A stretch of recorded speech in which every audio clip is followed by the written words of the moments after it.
Yo, what's up, guys? How's it going? This is Easy Drawings. I'm gonna be doing mostly comic-based characters. Star Wars is coming up, so I'm gonna be doing a Star Wars video for this one. I think it's appropriate, right? Definitely makes sense for me to do a Star Wars one. And let's kind of get started on this. I'm gonna tell you what I'm gonna be using. I'm gonna be doing more of a Gonna be using the pencil. This is a mechanical pencil. I don't remember what lead is in it. Doesn't really matter what lead is in it. It's just gonna be for the pencil part. Then there's gonna be this one right here, which is a sketch and wash, and that's gonna be for the under sketching. And then and I'll tell you what that is as I go through, and a few different things. Micron, a Prismacolor pen here. Yeah, Prismacolor. This is a Pigma brush. So. Anyways, we're going to go through it as we go into it. So right now what I'm going to do is I'm going to work on the pose for Darth Maul. We're doing Darth Maul from Star Wars, by the way. So I'm trying to think of the pose. I really, really like that pose of him holding the lightsaber. I want to do his entire body if possible. But we'll see if it fits into this page. It probably will. It'll be fine. I really like where he holds that two-sided lightsaber on the front. But let me see, hopefully it'll fit. Yeah, it'll fit on this page. Everything is portrait, not landscape, so that's kind of an issue for me sometimes. Right now I'm trying to work out the pose in which I'm thinking of the head right here, the rib cage, and I'm thinking of where his pelvis would be if he holds his arm out like that. His deltoid is up here. He's wearing entirely cloth. His arm's going to stick out. If he's going to have a bend in it, which he probably will have a bend in the arm. And I'm going to throw some perspective right here. Meaning I'm thinking of the curvature of the arm in that way. That he'll be holding it. The lightsaber, the two-sided lightsaber will be... come out about here. And then the actual lightsaber parts, I just might make them just whoosh, like come out. Maybe make it like a vignette or something. I'm thinking that might be pretty cool. You know, you don't show the whole saber, just whoosh.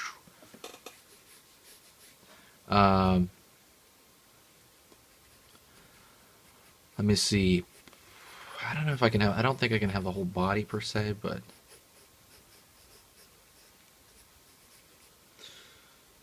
he kind of pulls back in this martial arts style fashion. I don't know. I mean, I know he did train fencing, right? Ray Park in the movie. I know Ray Park is a martial artist as well. That might be why.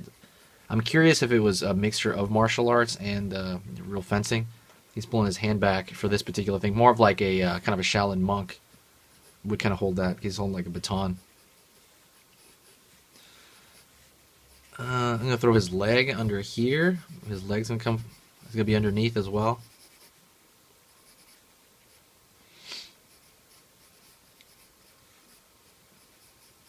And he's got kind of like the bottom part looks kind of Jedi-ish, you know. Obviously Sith Lordish. He's got this kind of skirt thing going on.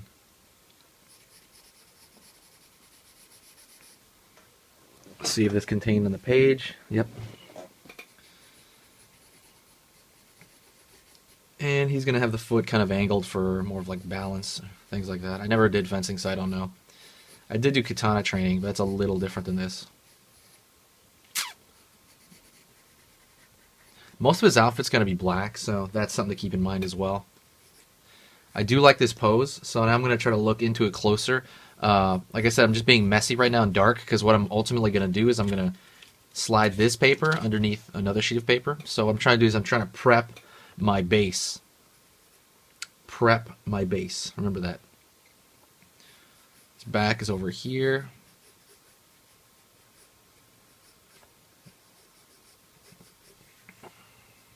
His belt, let's say, would be yay. Again, looking for kind of where the cloth would enter. Where would his head kind of attach to his body, per se? Little spikes in his head. What angle is his head going to take? I'm thinking maybe... I think it would make sense if it was angled forward a little bit, right? No. I'm trying to find where his eye line would be. I guess something like... You know, would he be angled down? He probably would be, right, in a devious manner, or would he stay up? His head would be up.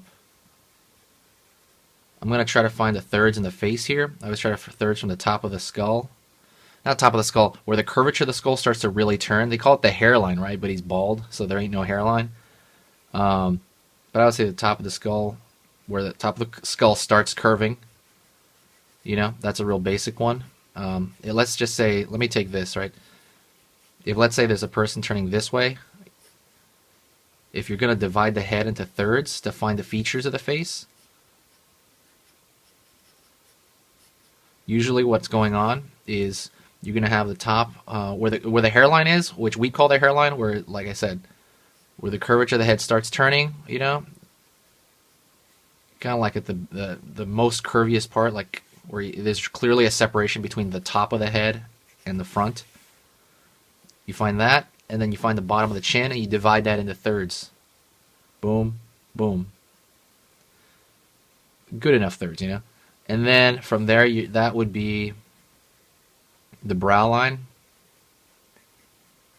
and that would be the bottom of the nose. Generally, I even have to move that a little bit, but generally that's what you find with people. And then if you're going backwards, this doesn't really apply here, but if from the front of the head to the back of the head, halfway through, you can find the top of the ear. And the ear generally falls in that same middle third that the bottom of the nose and the brow line fall into. Just some basics to remember. So when I'm thinking of this stuff, I'm thinking about this, you know, with him looking forward. I'm like, where are these thirds? Are these thirds going to be turning down, like looking downward? Or are they going to be turning up? You know, is his head going to be turning up? So I'm going to have to pull this upward, you know? The top, I'll have to pull these thirds up or down depending on which direction he's looking at, you know? So I'm going to say he's looking about straight ahead, to be honest. A little bit down, because you're able to see the top plane pretty well of the head. And I think that's about it. Well, let's go into the second stage right now, okay? Next stage, we're going to grab this sheet of paper, and we're going to slide it underneath another sheet of paper. It's 11 by 17. I keep getting questions about that. This is 11 by 17 printer paper. That's it. There's not tracing paper. It's nothing weird like that. Regular paper, I mean, like 90% of people use it to draw on even. So, you know, just check it out. So what I'm going to be doing is I'm going to be grabbing this mechanical pencil. And like I said before, I don't really know the lead inside of it, but it doesn't really matter. I mean, I really don't. I just want it because it's thin and it's not very messy. You know what I mean? So as you can see, you can kind of see through it, and you can kind of get a good idea of kind of what's going on. So right now I'm going to go into his face. That's the first thing I'm going to do. I'm going to remember those thirds, and I'm going to try to find the bone structure first. Meaning, his head is facing this way, so that means the lower part of the chin is there. And I'm trying to find it all the way up to the zygomatic arch. The zygomatic arch is your cheekbone. You see that a lot, like in other designs. They'll find the zygomatic arch. It's almost like they'll use it in alien designs too. They'll remix it. It looks really neat. Even mask designs. If you look at Boba Fett, it's clearly, you know, they have that line along the cheekbone, along the zygomatic arch. If you look at Boba Fett's mask. I'm going to be finding, let me see this.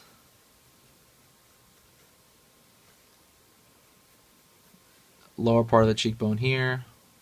Or the edge of the chin, what do you call it? The edge of the jaw, lower jaw. Trying to find those thirds. I'm going to find the eye socket. Both eye sockets. The nose.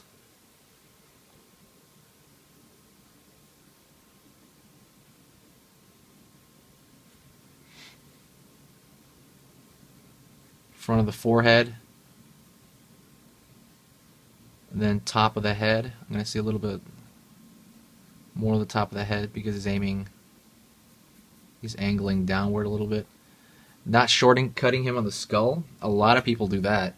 A lot of people don't put the skull back there. That's a huge thing.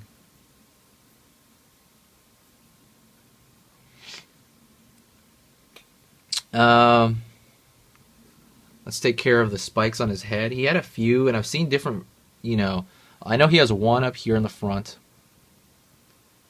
I could start that with a circle. Just remember that I'm assuming that's part of his skeletal structure. You know, I guess it's keratin, the way other bones, other horns are made of, right? Like rhino horns are made of keratin. I haven't actually seen the Clone Wars cartoon, I think, where he comes out. So my knowledge is of him is only in the movies, from the movies. So bear with me. I don't know a lot about him. There's one in the middle here as well. His design is cool. That's all I know.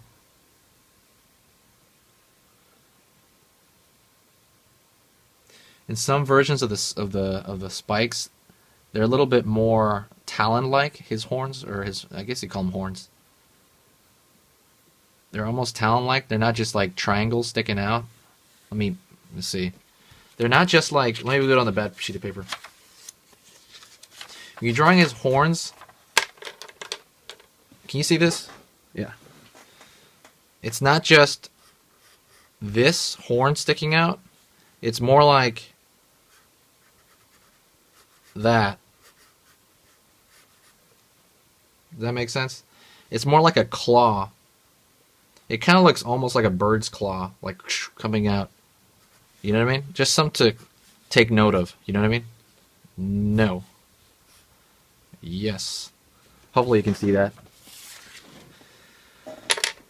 So kind of keep that in mind as well. Even though we're dealing with a small scale, right? It is a small scale. But still.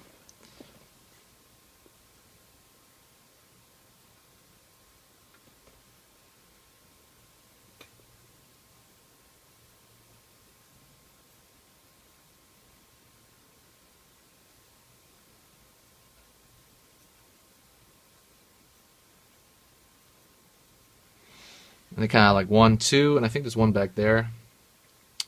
And then putting some over here as well. This will be good as a placeholder. I want one to appear back there, like a small one, like it's coming out the back. Actually, sometimes he doesn't have one on top. Sometimes he has one further back. I'm using this eraser, by the way.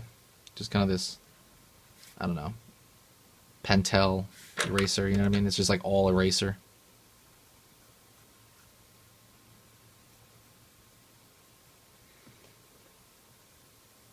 Anyways, sometimes, like I said, they show that middle one. Sometimes they don't. They don't want it sticking straight up. I notice it's more toward the back of the head. Okay, so that's right there. That's his head. So now we're going to move into the neck area. His neck pulls in because he's crouching over a little bit. And he has that robe stuff on. I'm kind of thinking about if I should do him without a shirt, because without a shirt he looks pretty badass too. But I'm just going to do the... Let me see. Let me think right now. I could do him without the shirt. I think I'm just going to go with the original version that was an Attack of the Clones, because I think that'd be better, yeah. That'd be much better. For now. Maybe I'll do the other one. If you guys want me to do the other one, let me know, and I'll do it. So... He has this kind of like full-blown robe, you know, this whole Jedi thing. He's got like a whole hoodie, giant hoodie, whatever. And then he takes that off, and then he's kind of in this fighting outfit. And that fighting outfit's it's more aerodynamic. There are a few things about it, though, that I noticed. One, he almost has like it looks like a shoulder pad in some way, but it's not. I know that's him. It's just like... You have to remember the tension points, because we're going to do this a little bit here, but for the most part, this is an entirely black outfit. But there's a seam right along here, the top of the shoulder. Let me also show that as well.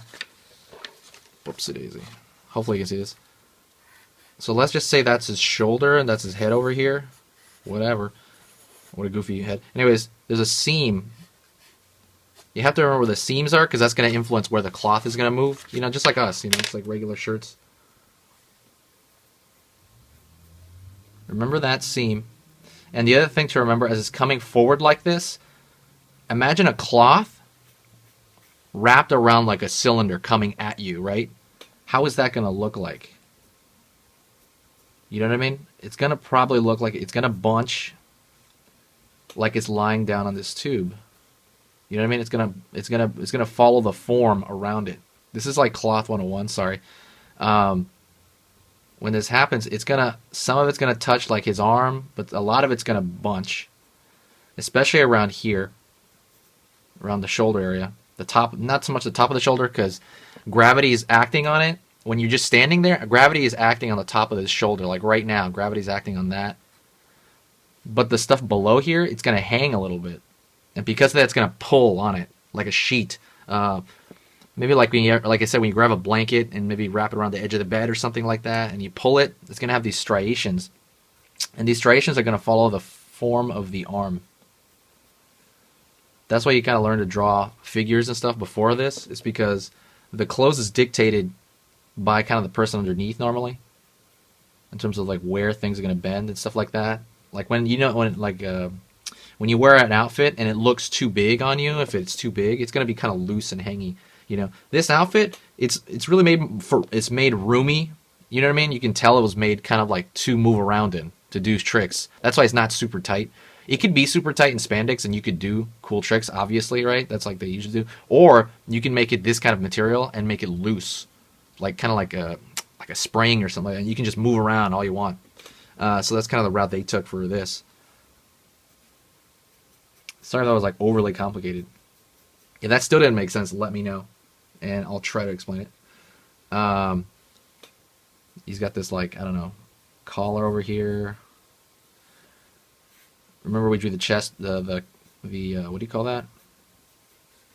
We drew the rib cage beforehand. This is why we do that stuff. Where's it go down the collar? Although his neck is black too, so that kind of like muddies things up a little bit when we're gonna go into the inking part. But we'll figure it out. Gravity is acting on his back here. There's not going to be much folding on his back. You do kind of want to throw it in sometimes because for style's sake. Otherwise it won't look like anything. It'll just look like totally flat. So we're going to throw in a little bit, maybe, right here.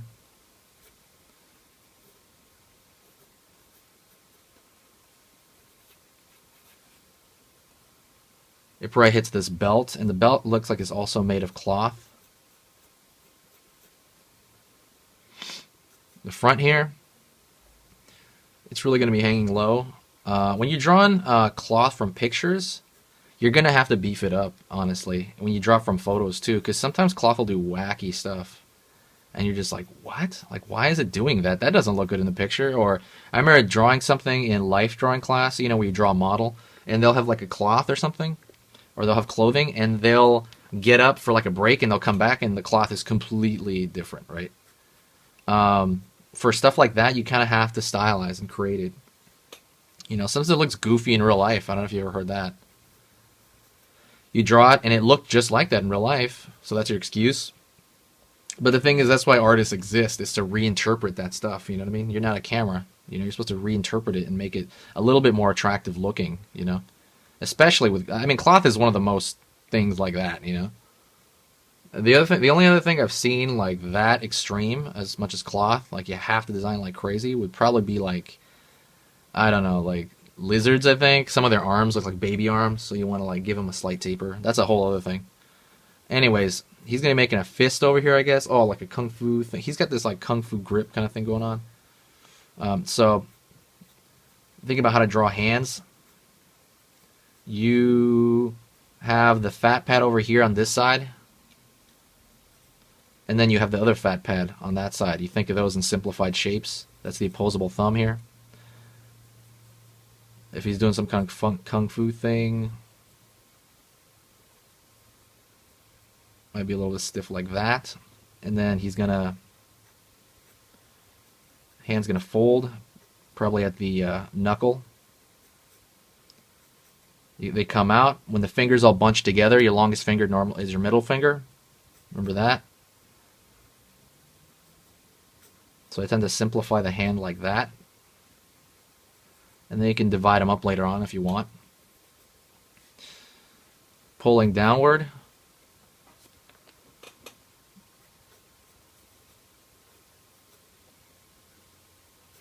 There's also a bunching under the arm. The under the arm right here, how this is all sewn in. You're going to get this bunching kind of wrapping around underneath it. In that one, you can choose to put in whatever you want. I'm going to throw in just that and try to make them random. Sometimes they don't look random.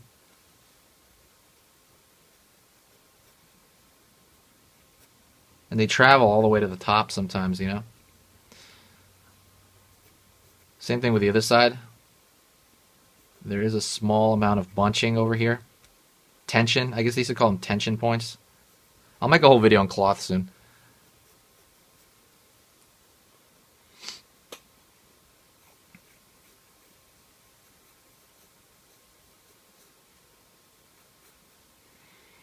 And then we're going to move into the arm here that's coming forward, and we're going to kind of extreme perspective it. What I'm going to do first is I'm actually going to draw the hand, right? He held it kind of like, I believe he held it like a fist, right? Like he held it like, doo-doo. Yeah, because he's holding it downward. So his knuckles are across the top, from what I remember.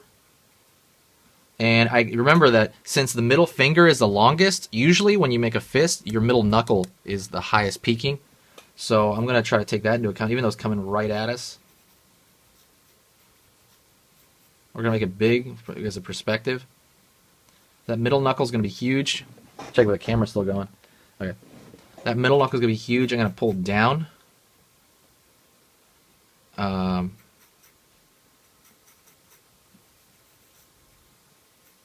that as well. Find that finger. Oops.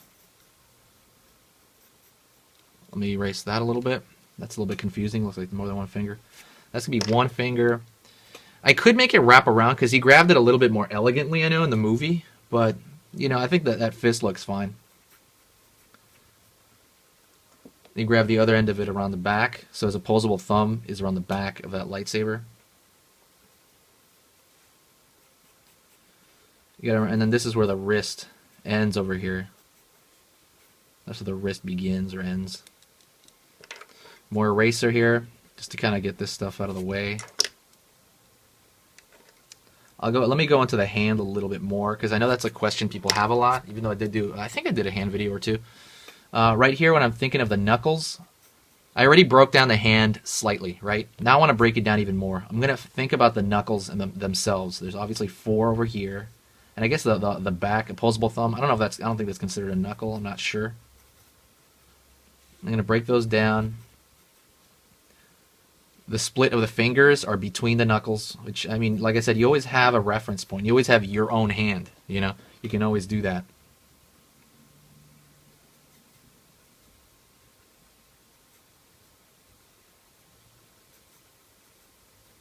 He's wearing a glove. This knuckle sticks out a little bit, I always notice. Not a little bit. It's something like the fat pad of the hand. This fatty portion of it. See that? So you got the knuckle here, and then the fatty portion right there. When you grab something, that fat part becomes really bunched up. Especially when you grab something as well, it'll kind of show a little bit. It'll push that fat pad up. And so you'll see this fatty portion, especially on the fist. So you'll see the knuckle, and then this fat portion here. And then the other finger wrapping around the other edge. Let's do that. I just put that there to show you guys. But yeah. So here, up, fat portion. Especially if it's pressing into something, it's just going to flatten out. And he's wearing, like I said, gloves. I don't think we really need to show the striations of the knuckles here. You know, back into the, I think they call it the phalanges. Oh, I'm sorry, phalanges. That's something else. The metacarpals, I think. The carpals, metacarpals, or phalanges. I forget, man. I forget. Sorry, my terms are whack. Sorry, right now my memory's not on.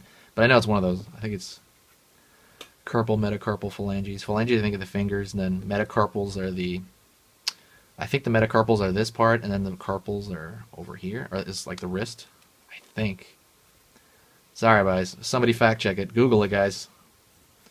Alright, so now we're going to take care of this. The reason I did that is because I wanted this part and this part, so that I didn't want to work on it all the way up, because then, I don't know, maybe I would get there, it'd become too long, or my proportions would get a little strange. So now what I'm going to do is, he's wearing kind of I wouldn't say totally baggy, but it's pretty baggy, and I'm using the same rules I used up here. You know what I mean? Imagine a cloth, wrapped over a tube, like a cylinder.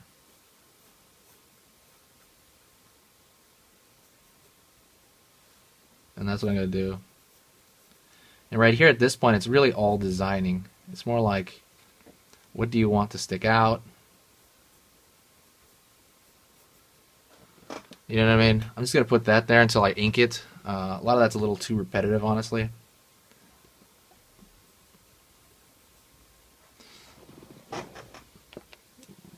Yeah, that could be okay. It's looking a little too repetitive along the whole thing, so I'm going to see what I can do, maybe change it up. Throw some over here. And I'll toy with it. Yeah, I'll toy with it a little bit more in the inking stage.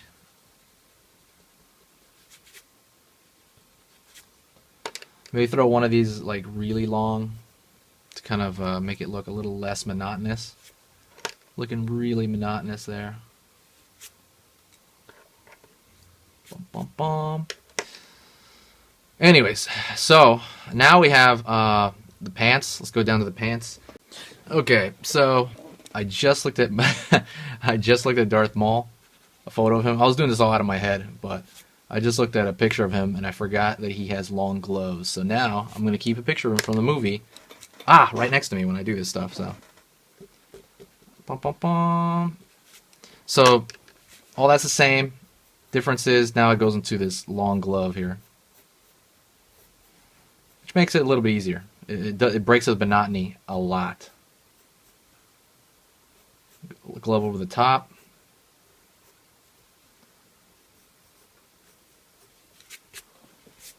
Yeah, that breaks up the monotony a whole lot. It goes up pretty much near his elbow. Let's see. Now I'm going to look at it. Before I wasn't looking at it. He's got this huge, and this part can be huge. I don't want to make it huge though. This, like when I look at the outfit in the series, or in the movie, yeah, there's a lot of extra cloth right here, and I just don't think it'll look right for this pose. So I'm gonna leave it as is right there. You know what I mean? Just kind of like form fitting, not totally form fitting. Cloth comes above, wraps around like a dobok. If you know what a dobok is, like a gi, like in martial arts. There's a lot of crumpling up, of course, right here because he's bending over. His butt over there, back end. Right here, like I said, for sure, a lot of crumpling up because he's squished over. He's crouched over. Over here, draw through the form a little bit, even though we're gonna draw over that.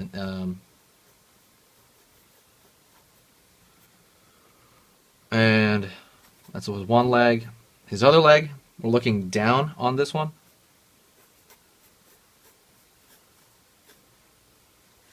Thinking about through the form. I gotta think about it through the form. You can even draw through it and just erase it, because it'll make it unified.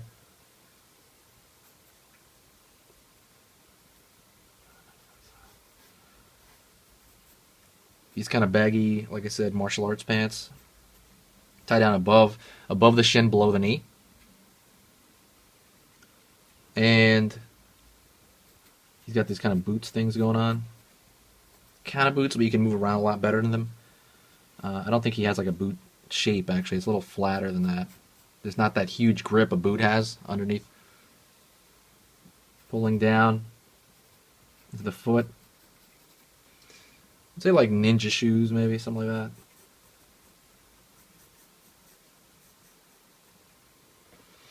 Pulling here.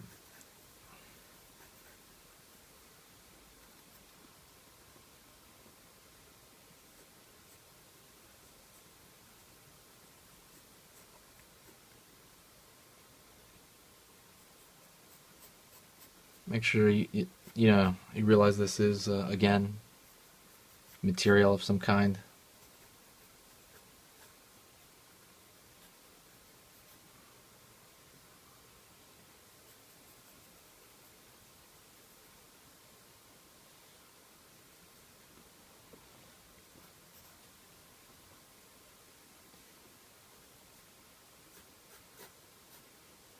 cloth ends here because there's an opening. It's like an extension kind of the upper dobok coming down.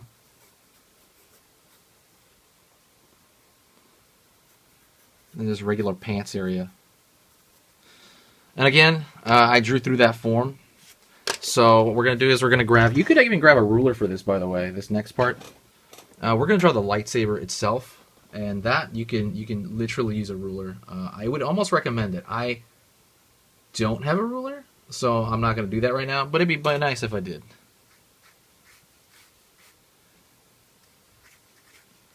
Definitely going to draw through that form a little bit at the start. I notice there's one main portion of the lightsaber, which is essentially just a tube. It overall compresses down a little bit, becomes thinner. And then we're going to simplify his, right? In the movie, it's really complicated, but right now we're going to do a simplified version for this inking, for this demo. It becomes a little bit larger again. And then it tapers down to about, can you see that? Let me zoom in. Then it tapers down to about the same width this was.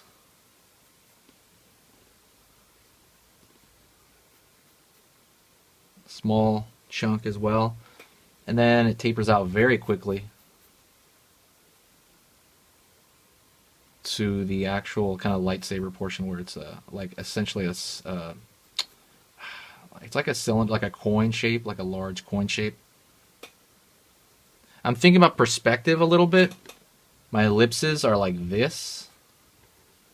I'm thinking about it kind of the perspective opening outward, and my ellipses will be the other way on this other side. I'm going to try to mirror it as best as I can.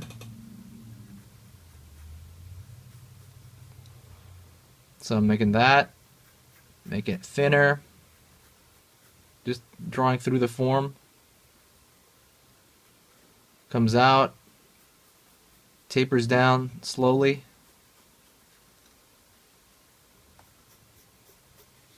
Cutting that off as well there. I might make that a little bit longer.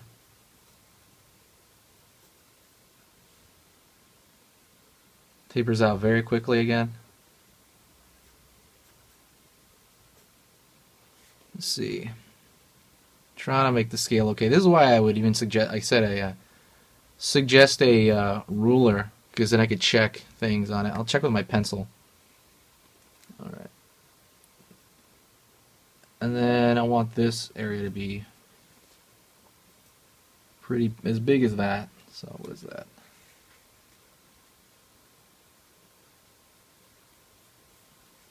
And then, like I said, make that giant coin shape at the end.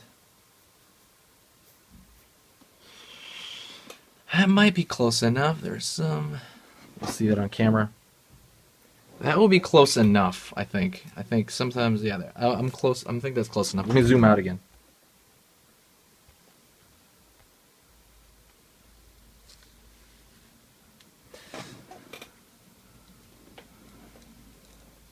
I'm going to make this a little darker. Make the thumb wrap around the back of it.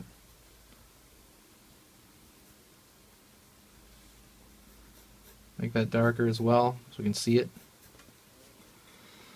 And the lightsaber stuff, I'm going to save for later. I will throw a little line there. A very thin line. The actual... I'm going to actually use a marker on it. So... Damn. That's really light right there, and I'll use a marker over it. So, next thing we do is we go into the face a little bit better. Oops, let me see. I want to make this a little bit. Nah, actually, I'm gonna... Anyway, let's go into the face. I'm gonna zoom into his face. Let me move up into it. Alright. Now we go into the face, a little bit more detail. I'm going to do it with this pencil. So this is why I use the mechanical pencil for this stuff. Especially if I know I'm going to ink it. You know what I mean? I even do this before like shading with a pencil. I'll do the mechanical pencil stuff and then trade over to other pencil. That's just what personally I do because I get messy. It's hard to work at a small scale sometimes. This is a small scale normally for me. I like portraits and stuff. So you're gonna have to work on like little stuff. So I'm like, man, I wish I had something that I could just not have to sharpen every second, you know? And this is perfect for me. So I'm gonna give this guy an angry look. Darth Maul an angry look. He had more of like a serious, like pissed off look in the movie. I mean, I guess he did do that angry, like kind of thing. But I always kind of saw him as like this deadpan kind of guy. Really cool design. I wish he had, I mean, again, I haven't seen the cartoon. I was going to say, I wish he had more character, but I'm assuming in the cartoon he had more character. I got to watch that Clone Wars cartoon, right? I think that's where he came out again, right? With the robot legs and stuff.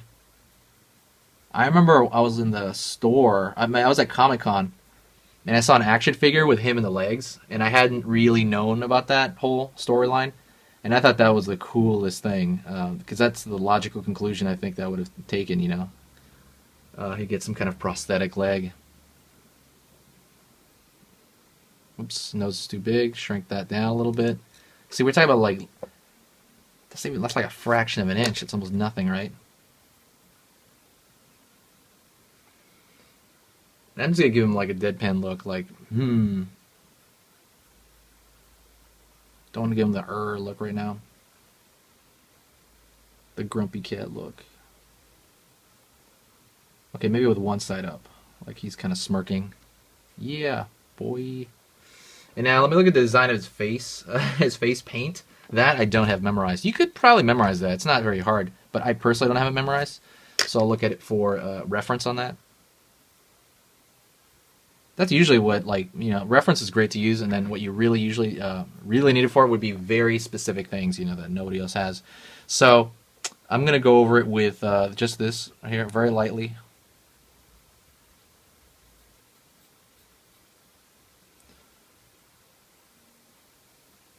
He's got that kind of war paint on. I'm sure it varies. I think it only wraps around the front. Am I right about that or not?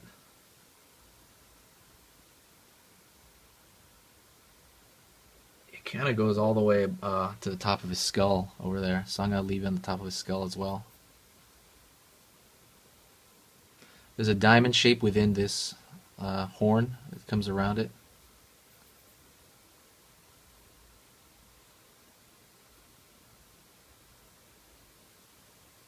There's another one as well. Center of his forehead. Kind of the black negative shape. And now we're going to be thinking about decision making as well with this. With every dark, especially within inking, right? You're going to be like, am I going to fill that in with entirely black? You know, because we're going to make this an inking.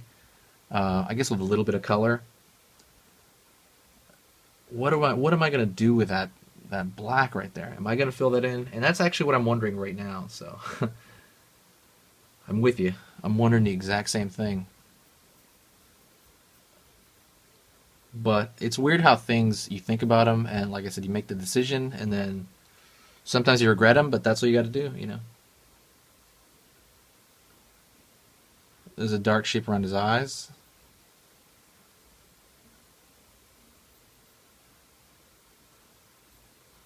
Coming down. I'm sure there's more about what this particular paint means as well.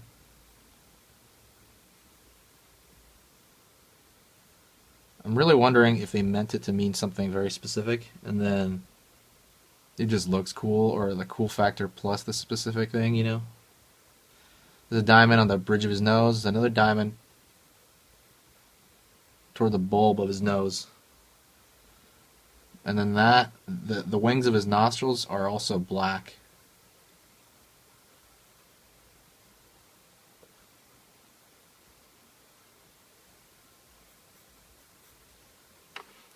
And then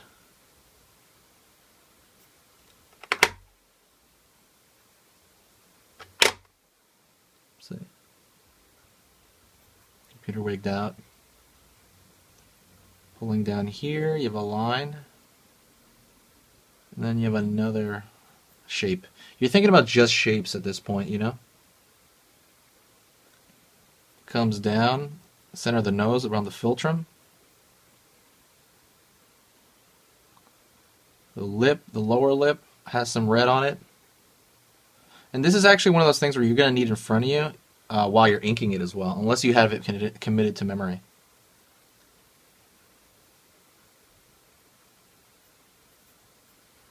Really cool patterns though, really, really cool patterns. I might actually make a video entirely on just kind of face paint and stuff, because it's really interesting to me right now.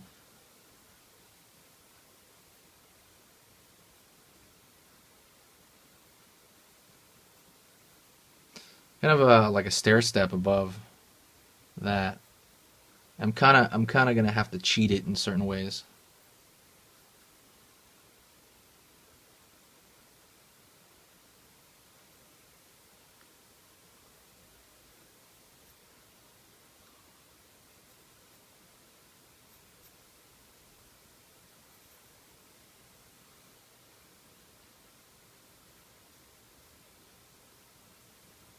It's kind of going around the corner, and it disappears off on that end. That looks like a mess right now, but trust me, we're going to ink it, and we will go over that. Bum, bum, bum. So let me pull that other paper out of underneath it so we can check it out so far.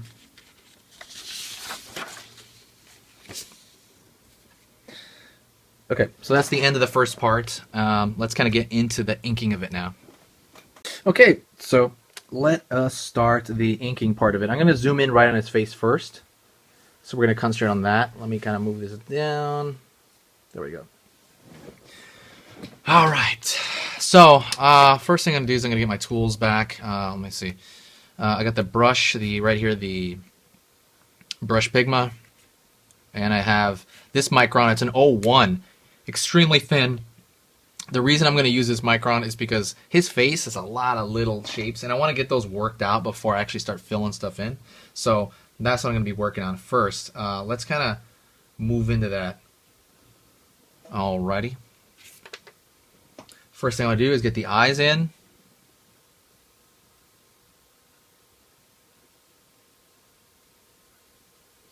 At this stage, I'm going to pretty much just trace in. Just trace in what I've put in pencil.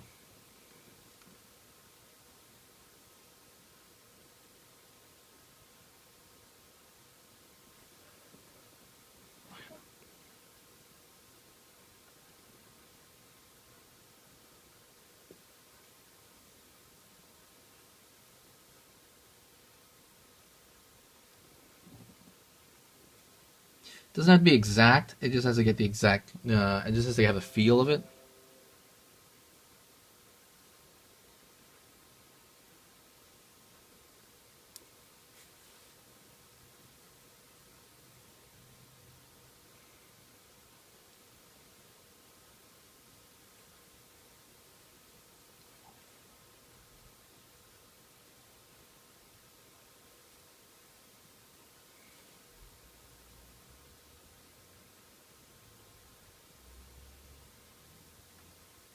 Got that star shape kind of thing going on. There's some shapes I edited out because I just didn't proportionally fit with his pose, I thought. He has another dark shape kind of around that corner, but I didn't put it in. Like above the brow.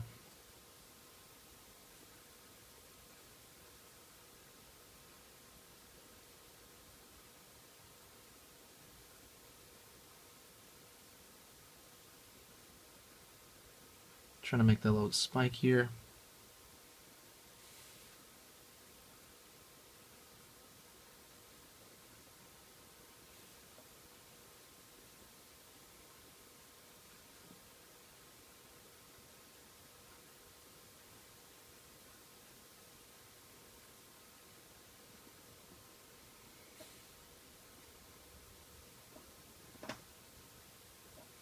One second. Sometimes they change in different versions. Some of the patterns are a little different.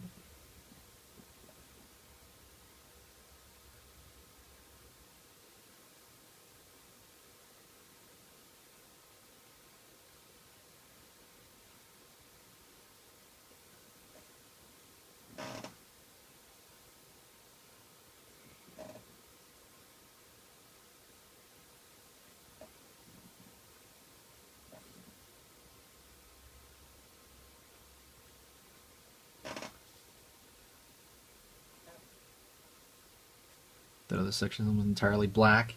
Um,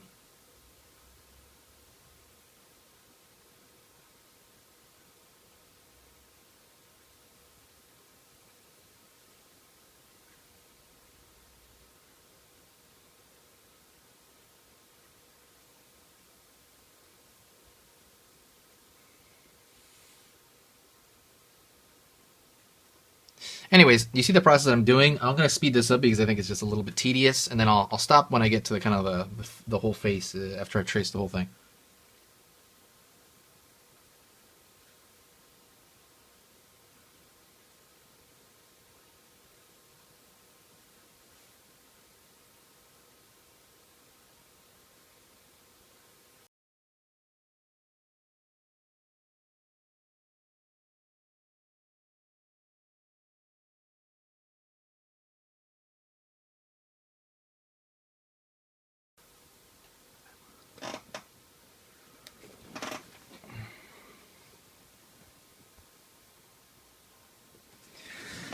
Okay, so I essentially traced over what I did, and I'm going to let it dry a little bit. Then I'm going to grab my eraser, and I'm going to go over here and just erase some of the lines to get them out of the way. And I always say that too, this is the first pass, and this kind of lets me realize kind of what I'm dealing with, you know what I mean? Once you get all the erasable stuff out of the way.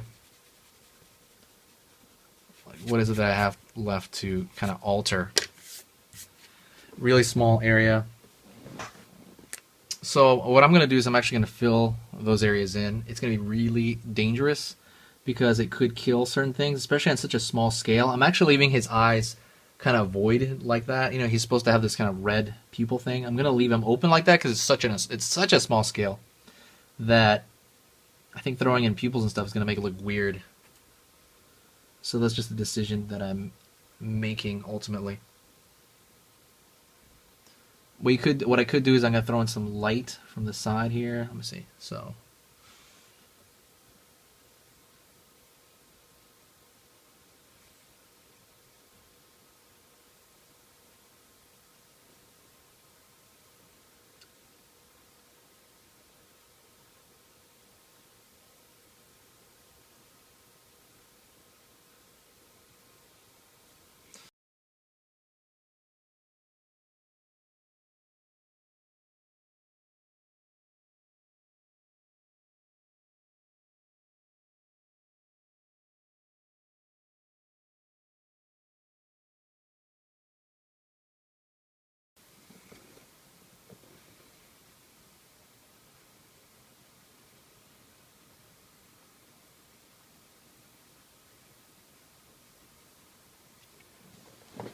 okay, so let me zoom in on that.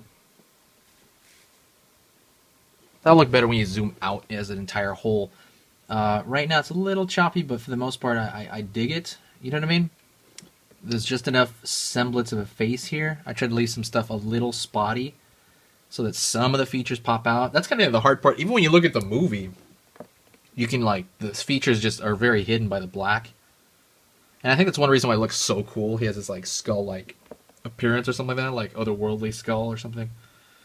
But I'm going to leave it like that, so I don't want to cover up certain things. So, anyways, below his neck right there, his neck is pretty much all entirely black as well. That one, I'm going to leave a huge line right here. Even though the lines may make no sense in some cases.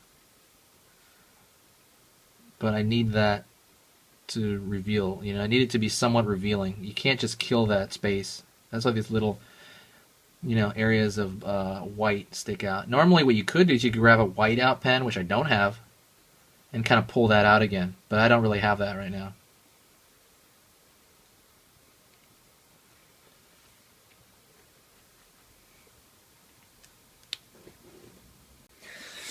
Okay, let's go down to his outfit. I'm essentially going to trace similar things as well. I'm actually going to start from the front and work my way back on this one. Or am I? Actually, no.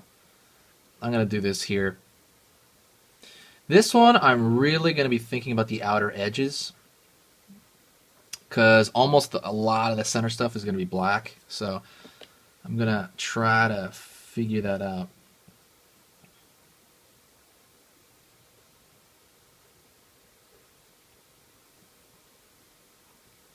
The light source will usually be coming from the top to the bottom, so that helps.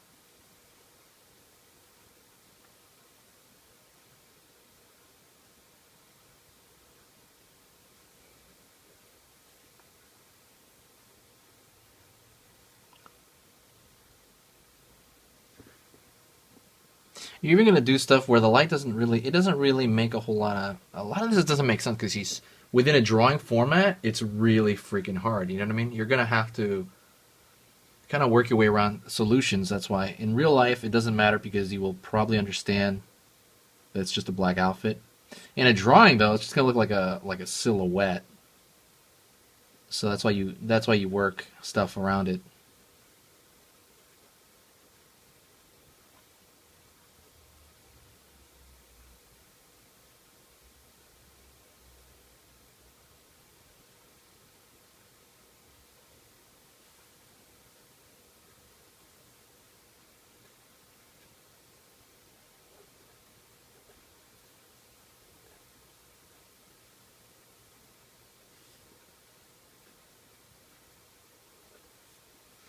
Right now I'm kind of again just kind of tracing the stuff that I went along before.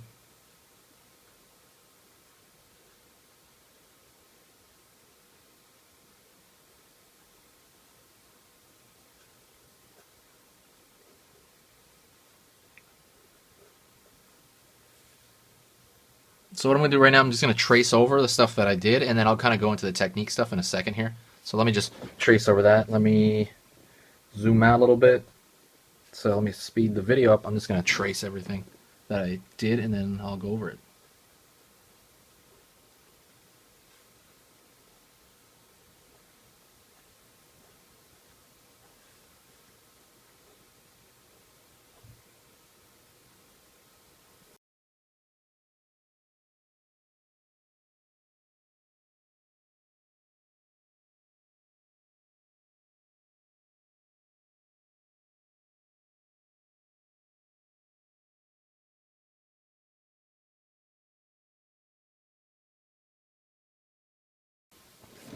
Okay, so let's kind of get back into it. Now that we're doing this, I'm going to go along here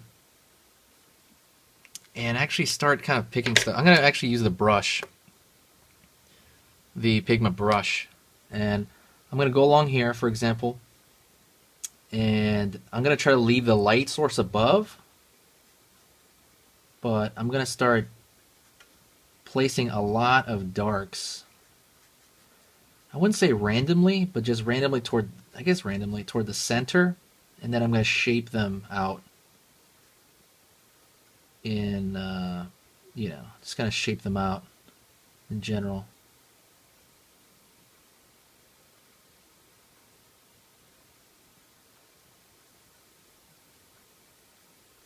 But what I really want is I want to just have a lot of darks in there.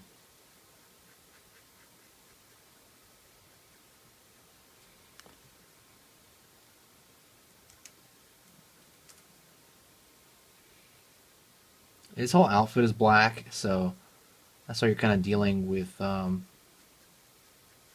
wouldn't say it's a barrier. It's pretty nice to do that. You know, you just gotta be more conscious in your decisions.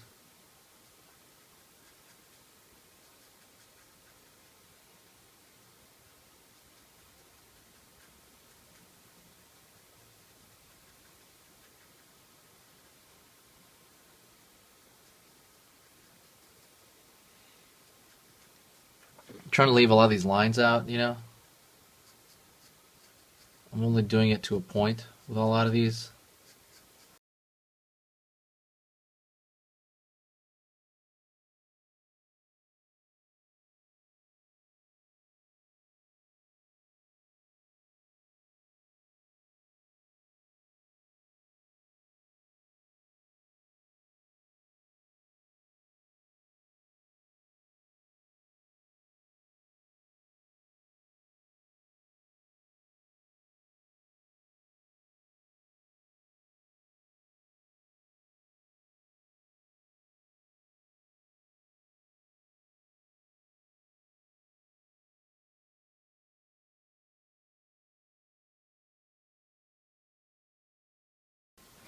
Okay, so I decided to fill in a lot of the gaps, a lot of the, just kind of the midsection.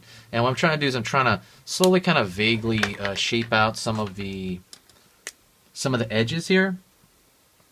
Not so much in the middle because his highlights are going to be everywhere, but you want it to appear. Like you want light to appear kind of from all sources because there'll be multiple sources on, especially like I said, when you're dealing with black cloth, you're kind of dealing with a lot, You throw more detail into the lightsaber itself. Like I said, this is going to be a simplified version because of this demo. Just going to throw a few more striations, a few more lines. One other thing I'm going to talk about would be... One second. Oh, yeah. So let's kind of get to the color then. I think this is fine for... Well, actually, let me see. I'm going to put up right there.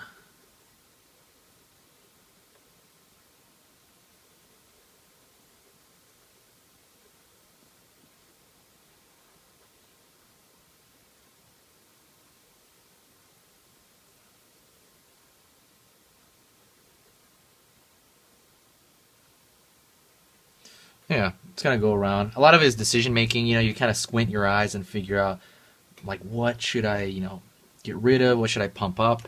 If I really kind of think about it, I might actually cover up this whole boot right here and just make that entirely black, so that it goes up. Let me think. Will I do that? Yeah, I will do that. I'm gonna make this so. To kind of divert attention to just a higher source here.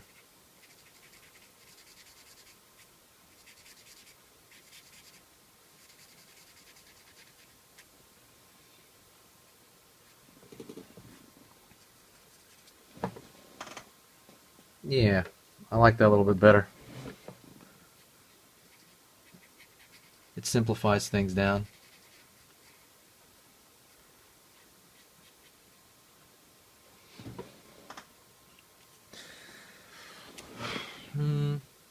Yeah, it's a lot of push and pull, but I think like I said, for a demo, this is totally fine, So what I'm going to do is I'm going to be taking this Prismacolor marker here, if you can see it. Prismacolor. It came in a big set. I don't remember how much it was. I got this I would say 5 years ago, long time ago. Long time ago, but I'm just going to start using them, and I'm going to use them a lot more on this channel once I really feel a little bit more secure using them. And it'll be fun. You know what I mean? We're gonna have a lot of fun with a lot of the Prismacolor, but I can't tell you how much it is because I kind of forgot. I think it's a few dollars each, right? Like $7 each if you buy them individually. I think. I'm not totally sure if they're Prismacolor, but let's kind of get into this. They have two different sides. See, that's kind of weird because it's so old. I'm gonna use this thin side, and I'm gonna go over here, and I'm gonna color in parts of his face that are red, which essentially would be everything that's open there. I'm really going to kind of soak it in because that's a big part of that.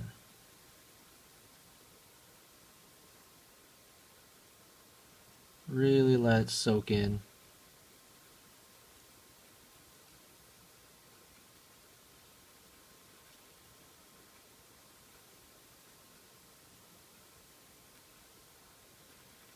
Push it in there.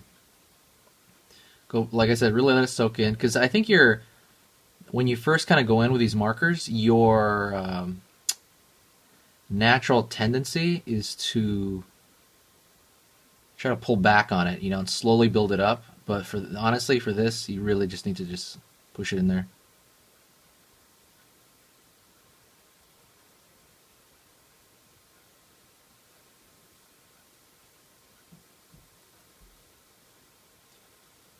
Push it in. I'm gonna make his eyes yellow, I decided.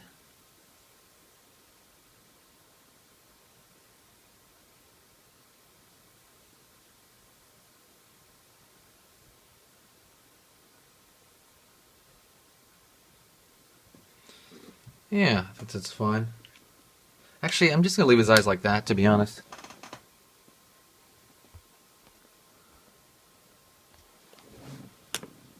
Forgot about this side of his cheek.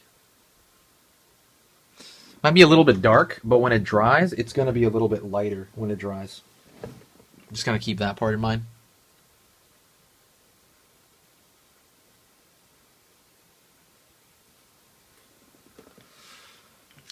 And then I am going to... Oh yeah, I forgot. The actual lightsaber itself. A lot of the lightsaber is based on... Oops, left it there. A lot of the lightsaber is based on contrast. I'm going to pull this in one stroke. Whoops. Messed up a little bit.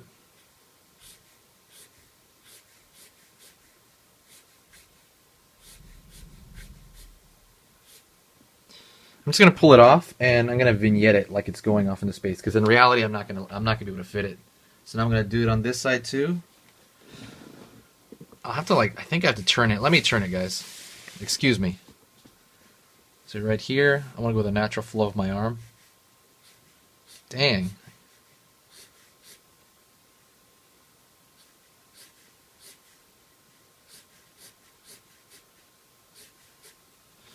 All right. Pulling back here, and I don't want to use a marker on this. I'm actually going to use that same pencil, the lay-in with the sketch wash, and I'm just going to give it a slight fill-in. I'm not going to try to get the shine out of it or anything like that. Just a slight fill-in.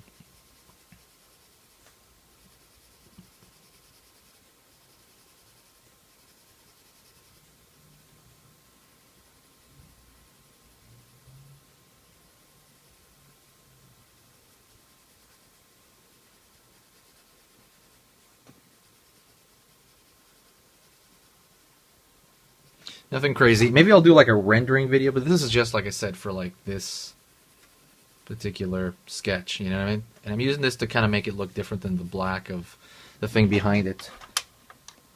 You zoom out.